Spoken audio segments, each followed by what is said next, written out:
SC ST బీసీలకు సర్పంచ్లకు పోటీ చేసే వాళ్ళకేమో 1000 రూపాయలు, జనరల్ వాళ్ళకేమో 2000 రూపాయలు, అది సర్పంచ్ సంబంధించినట్టు.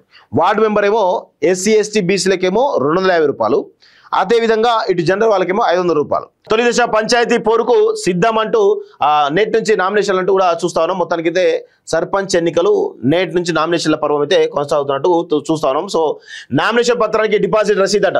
నామినేషన్లు స్వీకరించేందుకు గెజిటెడ్ హోదా ఉన్నటువంటి అధికారులు ఆర్ఓలు ఏఆర్ఓలుగా నియమించారు. నామినేషన్ పత్రంతో పాటు photo, caste, no dues, birth సర్టిఫికేట్లు, బ్యాంక్ అకౌంట్ నెంబర్ను పోటీ చేసే వాళ్ళు జత చేయాల్సి ఉంటుంది. అఫిడవిట్లో పోటీ చేసే వ్యక్తి 2 సాక్షి సంతకం ఉండాలి. నామినేషన్తో పాటే డిపాజిట్ చెల్లించాల్సి ఉంటుంది. సర్పంచ్ పదవికి పోటీ చేసే ఎస్సీ ఎస్టీ బీసీ వ్యక్తులు 1000 రూపాయలు, ఇతరులు 2000 డిపాజిట్ చేయాలి. వార్డు మెంబర్కు పోటీ చేసే ఎస్సీ ఎస్టీ బీసీ వ్యక్తులు నామినేషన్ రుసుము కింద 250, ఇతరులు 500 చెల్లించాలి.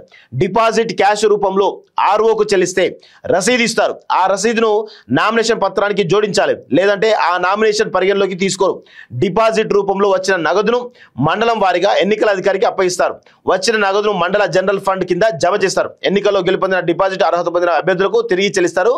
డిపాజిట్ కోల్పోయిన వారి డబ్బులను MGF లోనే జమ అవుతాయి. ఈ నిధులను తర్వాత గ్రామాల్లో అభివృద్ధి పనులకు వాడుతారంటూ చూస్తా ఉన్నాం. సో ఎస్సీ ఎస్టీ బీసీలకు సర్పంచ్లకు పోటీ చేసే వాళ్ళకేమో 1000 రూపాయలు, జనరల్ వాళ్ళకేమో 2000 రూపాయలు, అది సర్పంచ్ సంబంధించినట్టు. వార్డు మెంబర్ ఏమో ఎస్సీ ఎస్టీ బీసీలకేమో 250 రూపాయలు, అదేవిధంగా ఇటు జనరల్ వాళ్ళకేమో 500 రూపాయలు.